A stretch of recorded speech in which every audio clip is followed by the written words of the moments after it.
विद्यार्थियों, आज हम प्रकाश वाले पाठ में सबसे महत्वपूर्ण टॉपिक की चर्चा करेंगे। उसका नाम है नेत्र की संरचना।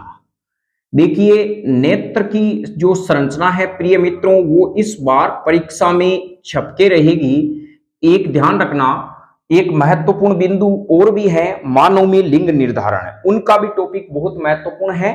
नेत्र की संरचना, इसके बारे में प्रिय मित्रों हम देखते हैं। तो चलिए, नेत्र की संरचना क्या होती है। तो यहां पर जब भी हम नेत्र की संरचना बनाएं प्रिय मित्रों, तो इस प्रकार से हम संरचना बनाएंगे। यहां पर एक मटकी को इस तरह से आपको पहले बनाना है। बहुत इजी संरचना है प्रिय मित्रों। यहां पर इस प्रकार की आपके संरचना बन जाती है। तो यहां थोड़ा सा आप ध्यान रखना, ये इस प्रकार से एक इधर वाला भाग चौड़ा हो जाएगा, एक इधर वाला भाग चौड़ा हो जाएगा। यह पहले आपको इस प्रकार का स्ट्रक्चर बनाना है नेत्र की संरचना में। अब करना क्या है प्रिय मित्रों, यहां पर बिल्कुल एकदम आसान संरचना है नेत्र के संरचना की, जो हमारे प्रकाश वाले पाठ में 4 नंबर का मैटर नेत्र की संरचना है, और जिसमें यह नेत्र की संरचना वाला मैटर बहुत ही महत्वपूर्ण है, स्ट्रक्चर है। परीक्षा में बहुत बार इस प्रश्न को पूछा गया है। इस प्रकार से हमारे पास में बन जाता है, और इसके अंदर हम कलर की सहायता से आपको भर के इसीलिए बता रहे हैं जिससे आपके आसानी से प्रिय मित्रों ये नेत्र की संरचना समझ में आ जाए, और इनके कौन कौन से परत होते हैं, क्या इनके कार्य होते हैं, उनके बारे में भी हम देखेंगे, जिससे आपका कोई प्रश्न है वो गलत ना हो। क्योंकि प्रिय मित्रों, रटने की बजाय यदि हम समझ के किसी चीज का आंसर लिखते हैं, तो जो चित्र बना रहे हैं वो नेत्र की संरचना का सबसे अंदर वाला हिस्सा हमने बना दिया। अब प्रिय मित्रों, करना क्या है इस वाले अगले वाले हिस्से में, तो यहां थोड़ा सा ध्यान रखें। ये वाला जो भाग है, इसको थोड़ा सा आगे की तरफ यहां पे ले लेते हैं, ये इस प्रकार, और यहां पर इस प्रकार से ये संरचनाएं इस झुमका बनाती हुई यहां लगा देते हैं। इसी प्रकार थोड़ा सा इस वाले भाग को भी ले लेते हैं, और यहां पर इस प्रकार से यह संरचनाएं बन जाती है।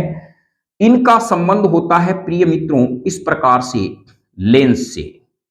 यह हमारे पास में क्या है, अब आप समझ गए होंगे नेत्र में कौन सा लेंस काम में आता है। तो नेत्र में जो काम में लेंस आता है प्रिय मित्रों, वो द्वि उत्तल लेंस होता है। द्वि उत्तल इस प्रकार के रेशे से यह टिका हुआ है। अब आगे यदि हम देखें प्रिय मित्रों, तो यहां पर इस प्रकार का पोर्शन है।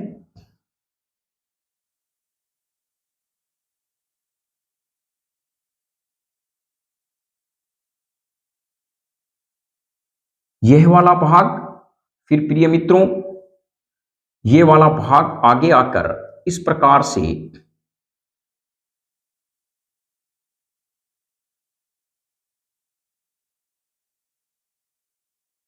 ये संरचना बना लेता है।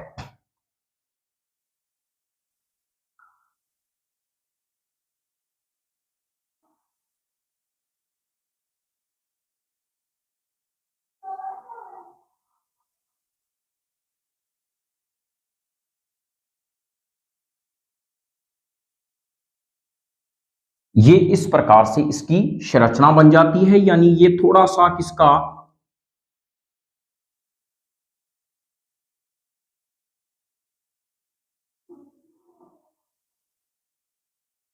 ये फुला हुआ भाग रहेगा। अब चलिए प्रिय मित्रों, आगे इसमें ये वाला भाग इसी प्रकार से आगे जाता है, और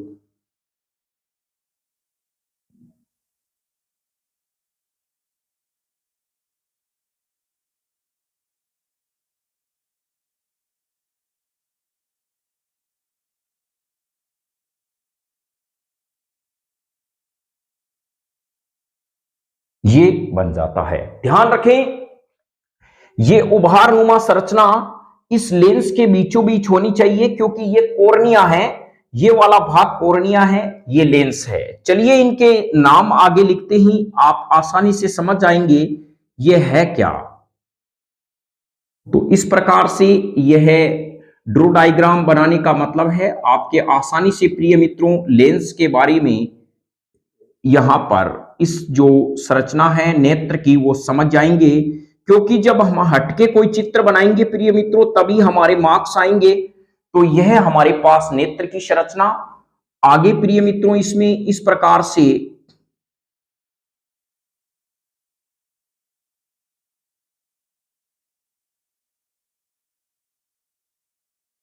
ये होती है। अब हम इनका नाम लिखते हैं। तो यहां पर यह है सिलेरियन काय है प्रिय मित्रों, ये इस प्रकार से। इस वाले भाग को कहा जाता है स्क्लेरोइड परत। स्क्लेरोइड परत, या इसको प्रिय मित्रों हम कह सकते हैं दृढ़ स्तर, दृढ़ परत, दृढ़ स्तर इसको कह सकते हैं, या दृढ़ पटल। चलिए इसको दृढ़ पटल कहते हैं। दृढ़ पटल, स्क्लेरोइड परत या दृढ़ पटल। ये वाली जो हमारे पास में होती है प्रिय मित्रों, ये वाला जो अंदर वाला हिस्सा होता है इसको हम कहते हैं प्रिय मित्रों, ये वाला कोरोइड स्तर कहलाता है। कोरोइड, या हम इसको कह सकते हैं रक्त पटल, रक्त पटल। ये वाला हमारे पास में जो स्तर आएगा प्रिय मित्रों, ये वाला कहलाएगा रेटिना, और रेटिना को कहते हैं दृष्टि पटल, दृष्टि पटल कहते हैं। और इसके बीचों बीच प्रिय मित्रों ध्यान रखना, इस वाली रेखा की ये दृष्टि वाला जो क्षेत्र होता है इसके बीचों बीच यहां पर पाया जाता है पीत बिंदु। एक बिंदु होता है, गड्ढेनुमा संरचना होती है जिसे हम पीत बिंदु कहते हैं। मैं इसको इस उभार नुमा संरचना को इस प्रकार से बना रहा हूं, ये गर्त के नुमा संरचना बनती है। तो ये वाला कहलाता है पीत बिंदु। क्या कहलाता है प्रिय मित्रों? ये पीत बिंदु कहलाता है, और इसी पीत बिंदु पर स्पष्ट प्रतिबिंब बनता है। और यह वाला जो भाग होता है यहां पर जो है अंध बिंदु वाला भाग कहलाता है, जहां पर दत्त तंत्रिकाएं निकलती है, ये वाला भाग कहलाता है इस प्रकार से। इसको कहते हैं अंध बिंदु, अंध बिंदु इसको कहा जाता है, अंध बिंदु।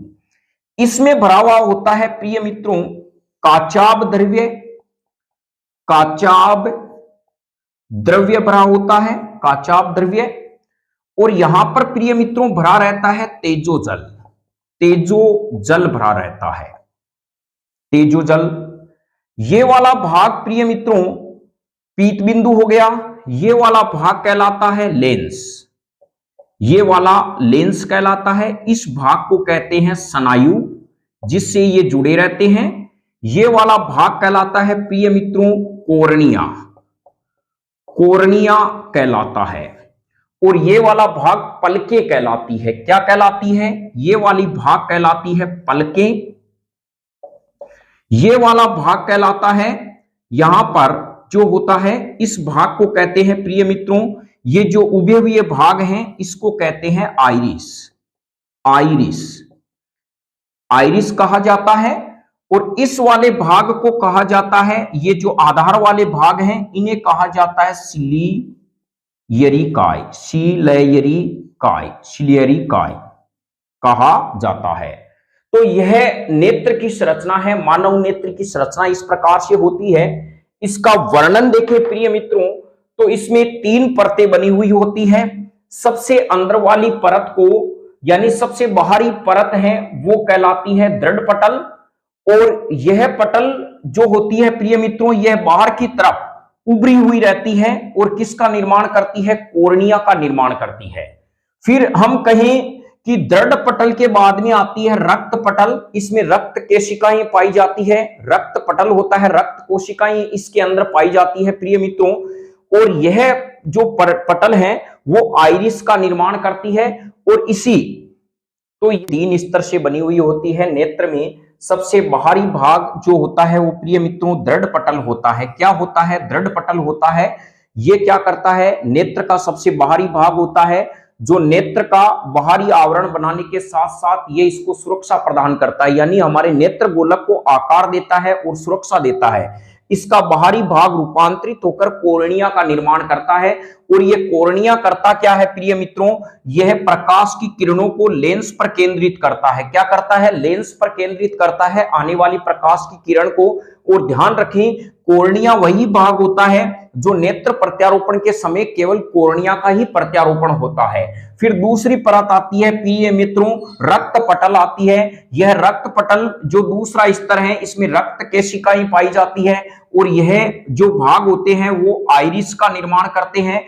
आइरिस का आधार भाग प्रिय मित्रों सिलेरियन काय कहलाता है, सिलियरी काय कहलाता है। फिर हम कहें यह आइरिस काम क्या करता है प्रिय मित्रों, जो नेत्र में प्रकाश प्रवेश करता है उसकी मात्रा का नियमन कौन करता है, आइरिस ही करता है। और दोनों आइरिस के मध्य प्रिय मित्रों जो छिद्र होता है जिसे प्यूपिल या तारा कहा जाता है, क्या कहा जाता है, प्यूपिल या तारा कहा जाता है। अंदर वाले स्तर को रेटिना या दृष्टि पटल कहते हैं। इसी भाग पर वस्तु का स्पष्ट प्रतिबिंब बनता है। यानी प्रतिबिंब यदि हमें कहीं रेटिना के कौन से भाग पे बनता है तो पीत बिंदु पर बनता है। तो प्रिय मित्रों ये रेटिना का जो भाग होता है, अंदर वाला भाग होता है, इसी में शलाकाएं व शंकु पाए जाते हैं। शलाकाएं तो क्या करते हैं प्रिय मित्रों, शलाकाएं मंद प्रकाश में या रात्रि में देखने में सहायता करते हैं, जबकि शंकु क्या करते हैं प्रिय मित्रों, शंकु तेज रोशनी में वे रंग का ज्ञान कराते हैं। और ये शंकु भी 3 प्रकार के कलर के होते हैं, हरे, लाल व नीले रंग के शंकु होते हैं। तो चलिए नेत्र की संरचना के बारे में थोड़ा बहुत लिख लेते हैं, क्योंकि ये परीक्षा की दृष्टि से महत्वपूर्ण है। तो मैं समझता हूं इस चित्र को आप समझ गए होंगे। तो चलिए प्रिय मित्रों इसके बारे में, नेत्र की संरचना के बारे में समझते हैं। सबसे पहला हम कहें संरचना का वर्णन, यानी संरचना जो होती है, सबसे पहला पॉइंट हमारे पास में आएगा नेत्र के स्तर, नेत्र के स्तर यानी परत। तो यहां पर हम प्रिय मित्रों कह सकते हैं नेत्र के 3 परत या पटल होते हैं, पटल होते हैं। कितने होते हैं प्रिय मित्रों, 3 होते हैं। सबसे पहला हमारे पास में आता है दृढ़ पटल, दृढ़ पटल जिसे स्क्लेरोइड पटल भी कहा जाता है। यह दृढ़ पटल क्या होता है प्रिय मित्रों, यह नेत्र का सबसे बाहरी भाग होता है, सबसे बाहरी भाग होता है। प्रिय मित्रों यह नेत्र का सबसे बाहरी भाग होता है, जो नेत्र को आकार तथा सुरक्षा देता है, सुरक्षा देता है। यह हमारे नेत्र को क्या करता है, जो नेत्र गोलक होते हैं प्रिय मित्रों उसको क्या करता है, यह आकार व सुरक्षा देने का कार्य करता है। दूसरा इंपॉर्टेंट फैक्ट पॉइंट यह है कि यह पटल बाहर की ओर रूपांतरित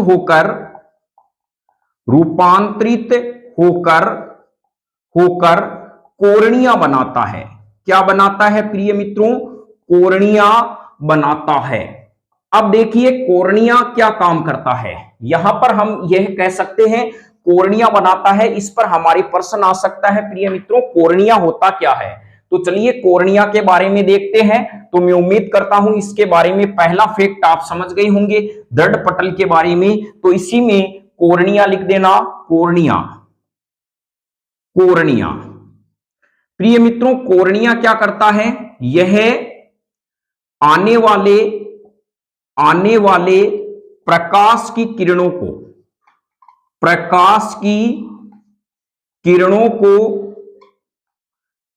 को लेंस पर केंद्रित करता है, लेंस पर केंद्रित करता है। प्रिय मित्रों लेंस पर केंद्रित करता है।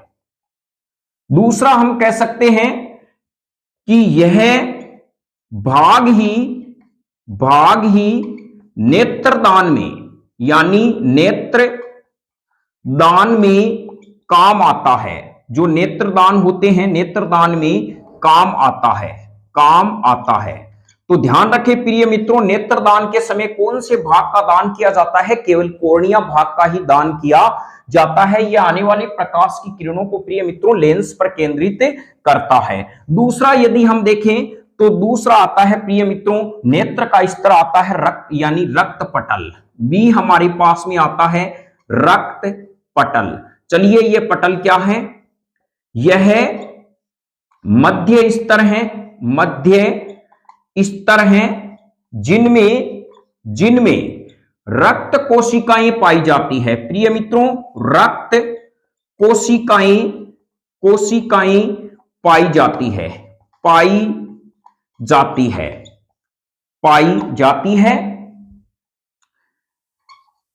यह आइरिस का निर्माण करता है तथा आइरिस के आधार को, प्रिय मित्रों, आइरिस के आधार को सिलियरी काय कहते हैं, सिलियरी काय कहते हैं। यह ध्यान रखें, सिलियरी काय कहते हैं। किसको कहते हैं?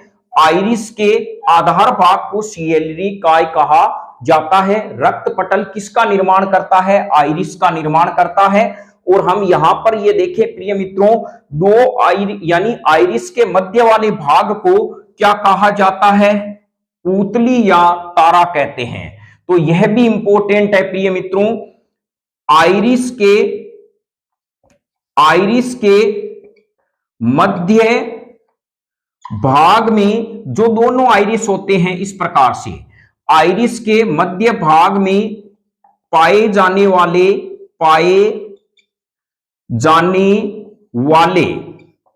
छिद्र को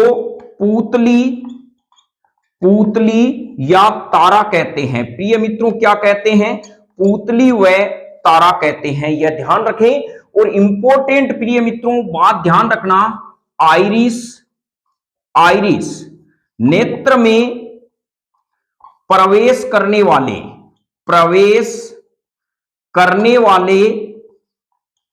प्रकाश की मात्रा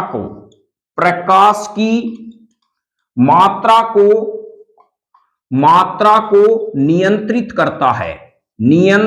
करता है। कितना प्रकाश आंखों में चाहिए उतना यह भेजता है, वो काम करता है आइरिस, जिसे उपतारा भी कहते हैं। आइरिस नेत्र में प्रवेश करने वाले प्रकाश की मात्रा को प्रिय मित्रों क्या करता है? नियंत्रित करता है। तो यह बहुत महत्वपूर्ण फैक्ट है और जो हमारे माध्यमिक शिक्षा बोर्ड एग्जाम लेता है तो उसमें पूछा जाता है। कोर्निया नेत्रदान में काम आता है, आइरिस नेत्र में जो प्रकाश प्रवेश करता है उसकी मात्रा को नियमन करता है। प्रिय मित्रों, लास्ट वाला जो भाग आता है वो होता है रेटिना। तीसरा जो हमारे पास में पॉइंट आएगा वो होगा रेटिना का। तो चलिए यहां पर सी बिंदु हम देखते हैं। सी बिंदु होता है रेटिना, जिसे हम कहते हैं दृष्टि पटल कहते हैं। ये वाला भाग क्या होता है? प्रिय मित्रों, यह नेत्र का सबसे अंदर वाला भाग होता है। नेत्र का सबसे अंदर वाला भाग होता है, अंदर वाला भाग होता है जिस पर ध्यान रखें वस्तु का स्पष्ट प्रतिबिंब बनता है। अब हमें यह भी बताना है प्रतिबिंब कैसा बनता है, तो हम कहेंगे प्रतिबिंब प्रिय मित्रों, जो नेत्र में प्रतिबिंब बनता है, प्रतिबिंब उल्टा, वास्तविक व वस्तु से छोटा बनता है, वस्तु से छोटा बनता है। तो मैं उम्मीद करता हूं इसके बारे में आप समझ गए होंगे। प्रतिबिंब बनेगा यानी रेटिना पे बनने वाला प्रतिबिंब क्या होता है प्रिय मित्रों? प्रतिबिंब उल्टा, वास्तविक व वस्तु से क्या होता है? छोटा होता है। अब यहां पर हम कहें प्रिय मित्रों, नेक्स्ट बात करें यदि हम रेटिना के बारे में, तो रेटिना में एक शब्द का हमने जिक्र किया था प्रिय मित्रों, वो शब्द है अंध बिंदु। अंध बिंदु, ये बिंदु क्या होता है? इसका मतलब कहेंगे रेटिना के जिस भाग से दृक तंत्रिका निकलती है, दृक तंत्रिका निकलती है उस भाग को अंध बिंदु कहते हैं। यहां पर रेटिना पर किसी भी प्रकार का कोई प्रतिबिंब नहीं बनता है और यहां की तंत्रिकाएं प्रिय मित्रों हमारी ब्रेन्स को जाती है। कहां जाती है? ब्रेन को जाती है। दृक तंत्रिकाएं निकलती है, उस भाग को अंध बिंदु कहा जाता है। तो यह भी क्या है? महत्वपूर्ण फैक्ट है रेटिना के अंदर। चलिए फिर हम कहें प्रिय मित्रों, रेटिना में शलाकाएं व शंकु पाए जाते हैं, शंकु पाए जाते हैं। अब यहां पर ध्यान रखना, शलाकाएं क्या है इसमें आप नोट कर लो प्रिय मित्रों। यह शलाकाएं क्या करती है? मंद प्रकाश में और रात्रि में देखने में सहायता करती है, जबकि शंकु तेज प्रकाश में, तेज रोशनी में वह रंगों का ज्ञान कराने में सहायक है। तेज रोशनी में देखने में कौन सहायक है? शंकु है। वह रंगों का ज्ञान कराते हैं, शंकु कराते हैं। नेक्स्ट हेडिंग में हम लिख सकते हैं प्रिय मित्रों, यहां पर जो जल है हमारे पास में, हम कह सकते हैं कि लेंस। आप जब चित्र देखेंगे तो प्रिय मित्रों हमने जो चित्र इस प्रकार से बनाया था, इसमें आपने देखा था ये लेंस होता है, इनके बीच में पाया जाता है काचाभ द्रव्य। तो हम कहेंगे प्रिय मित्रों रेटिना व लेंस के मध्य पाए जाने वाले द्रव्य को काचाभ द्रव्य कहते हैं, जबकि कॉर्निया व लेंस के मध्य पाए जाने वाले द्रव्य को तेजो द्रव्य कहा जाता है या तेजो जल कहा जाता है। तो यह भी आप लिख देना कि नेक्स्ट लगा के, यह नेत्र के दोनों स्तर होने के बाद में हम कह सकते हैं द्रव्य दो प्रकार का द्रव्य होता है, एक काचाभ द्रव्य होता है, एक तेजो द्रव्य होता है। काचाभ द्रव्य प्रिय मित्रों रेटिना और लेंस के मध्य पाया जाता है, जबकि तेजो जल पाया जाता है यहां पर, यानी लेंस और किसके मध्य? कॉर्निया के मध्य पाया जाता है। तो यह हमारे फैक्ट थे नेत्र के संरचना के बारे में। तो यह थोड़ा सा एक ध्यान रखना प्रिय मित्रों, इसमें जो लेंस होता है वो क्या होता है? उभय उत्तल होता है। उभयोत्तल होता है, उभय प्लस उत्तल होता है। ध्यान रखना, इस प्रकार का लेंस होता है जिसके दोनों सिरे क्या होते हैं? उत्तल होते हैं। तो हम कह सकते हैं उभय प्लस उत्तल, उभय प्लस उत्तल होते हैं। तो इसको प्रिय मित्रों कहा जाता है उभयोत्तल। उभयोत्तल, तो बताइए नेत्र में कौन सा लेंस पाया जाता है? उभयोत्तल लेंस पाया जाता है, जिसके दोनों सिरे उभरे हुए होते हैं। इस लेंस को कहा जाता है उभयोत्तल। वैसे हम उत्तल लेंस पढ़ते हैं प्रिय मित्रों, लेकिन उत्तल लेंस भी तीन प्रकार के होते हैं। एक तो ऐसा जिसे उभयोत्तल कहते हैं, एक ऐसा होता है जिसका एक सिरा समतल एक उत्तल होता है, तो इसे समतलोत्तल कहते हैं। एक हम कह सकते हैं प्रिय मित्रों, एक लेंस का भाग खुला हुआ होता है तो दूसरे लेंस का अंदर वाला सिरा इस प्रकार से होता है, एक उत्तल एक अवतल होता है, तो इसे अवतलोत्तल भी कहा जाता है, यानी अवतल उत्तल भी कहा जाता है। लेकिन नेत्र में इस प्रकार का लेंस होता है जिसे उभय उत्तल कहा जाता है। तो मैं उम्मीद करता हूं नेत्र की संरचना के बारे में आप आसानी से समझ गए होंगे। नए कंसेप्ट, न्यू कॉन्सेप्ट क्लासेज और भी तमाम वीडियो लेके आएगा। तब तक जय हिंद, वंदे मातरम।